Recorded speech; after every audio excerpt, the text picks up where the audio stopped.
Alex here with a legal nuts and bolts video on the machine.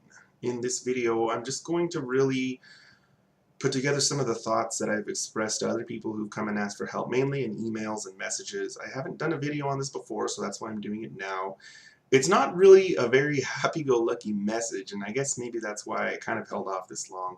But the court system, the judges and the attorneys, they operate more like a machine than anything else. And I hate to say this, but they're not there for your psychological and emotional needs. And as bad as that sounds, that's the truth of it.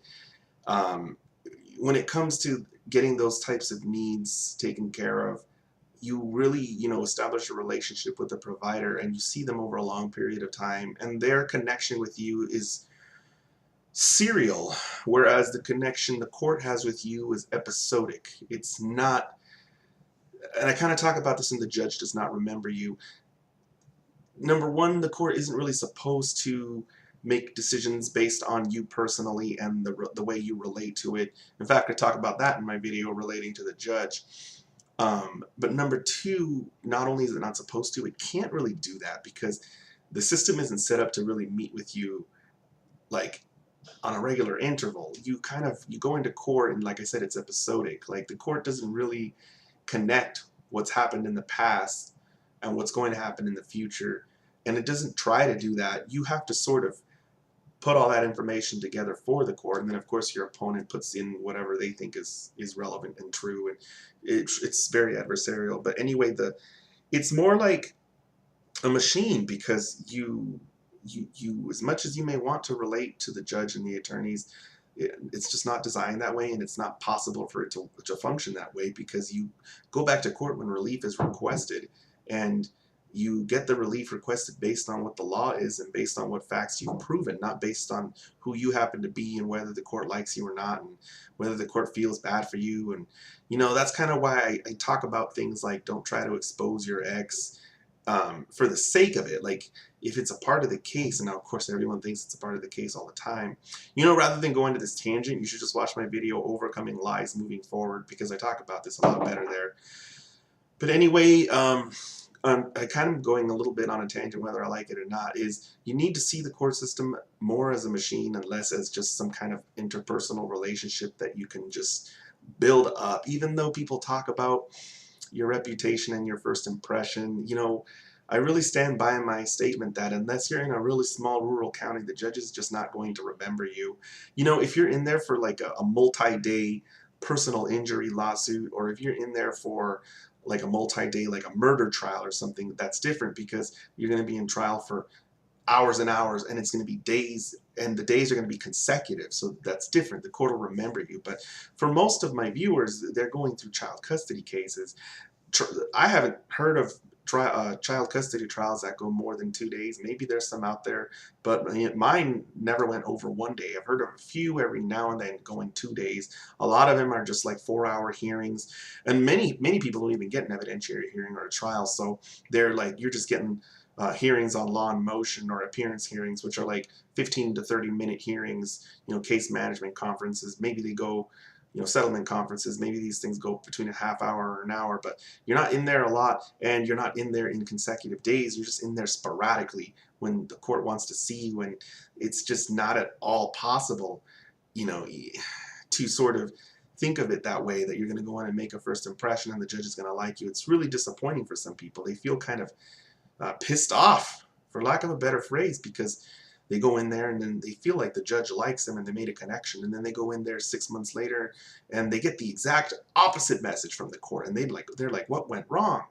Well, it's because they're seeing the judge as a person, and they're thinking the judge is going to remember them and all that, and kind of go into the judge does not remember you again. Anyway, I think now at this point, I feel like I've made my point. The system, at least from the perspective of us, which is non-attorneys, the litigants, for lawyers it's different. They can relate to a judge because they've gone to school with them and they see them all the time because they have all kinds of cases in front of that court. But for us as non-parties or as non-attorneys representing ourselves, it's just not even And by the way, even though attorneys and judges build relationships, they're not supposed to make rulings based on it. Of course, it happens sometimes, but even though that's more of a possibility for them as attorneys, it's not supposed to be how the system operates. They're not supposed to say, well, I know this attorney, so I'm going to rule in their favor.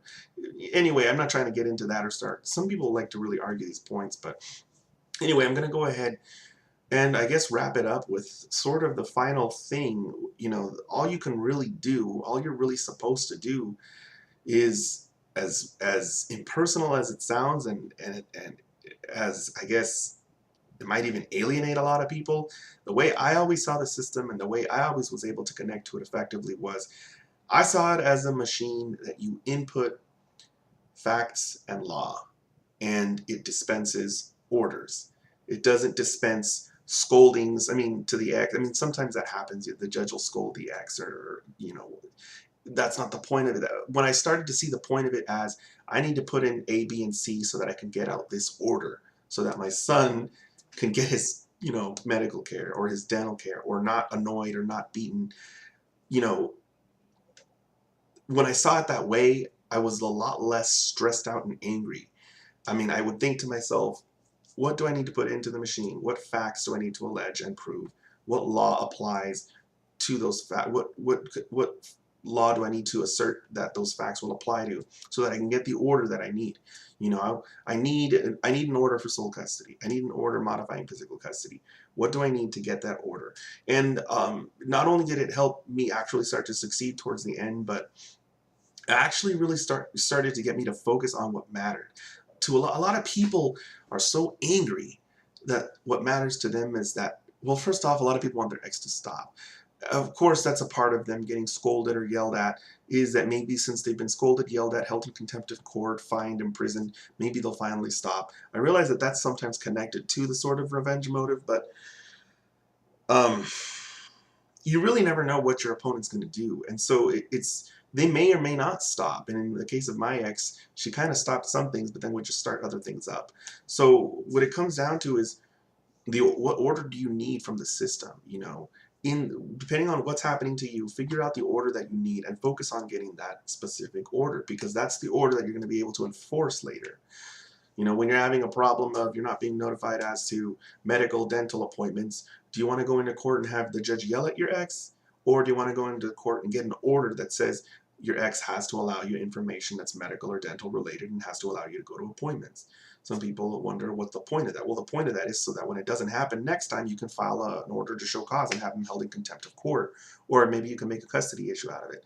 That's the whole, that's really the sort of spinal cord of the process, that the whole, it's a marathon, not a sprint. I have a video on that. The whole point of the multi-year, multi-filing, going to all these different hearings, the whole point of that process is to protect your kids. In the context of high conflict child custody, but basically get a series of orders that you need when you need them so that you can accomplish what it is you need to accomplish. Because the orders that's the teeth of that's the point of everything, is to get the order you need so that you can actually solve the problems. I've always been a solution oriented person, and I don't know, for me, seeing it more as a machine that is expecting certain inputs to give you the output that you need ended up really helping me back away and sort of adjust my expectations and my objectives in a way that was consistent with what the machine expected. I feel like in the end that ends up helping the judges too, because that's all all the judges really can do is interpret and apply existing law and dispense orders. That's all they can do. They can't follow you home and listen on the phone call when your ex calls. They can't, be your debt collector. There's tools and mechanisms available for you to, enforce orders and for you to, collect debts or whatever. But they're just supposed to be the ones that they listen to you, they dispense the order that you need, whether it's a decree of divorce or a judgment or a writ of execution. Well, the clerks issue that, but the point is that that's what they sit there to do. All that other stuff people want is more of what you want from a person, and not so much from a system or a machine. And it's like I said, it's not really the best way to sort of explain. I don't know, maybe it's not ideal to some people, but that's the way it works, you know. I've always said too that the role of a judge is to interpret and apply existing law and dispense the justice which is consistent with the existing law. And I guess that looking at it down at that sort of atomic level helped me sort of understand what to do and also accept, you know, the reality of it, instead of, you know, a lot of people get really upset, and it makes sense. And you know, I guess that's the quickest way that I can sort of explain how to look at the system in a way that's realistic and will get you to where you need to go. Still, I mean, even having said that, it's still a really complicated thing to figure out, and some people struggle with it and will never figure it out. But the video was requested, so I decided to go ahead and do it, and I hope that it makes as much sense to my general viewers, the general population of viewers, as it does to those 2 or 3 other people that I mentioned this to that really pushed for me to do a video on it. So if anyone has any questions, feel free to post it in the comments below, and I guess I'll see you guys next time.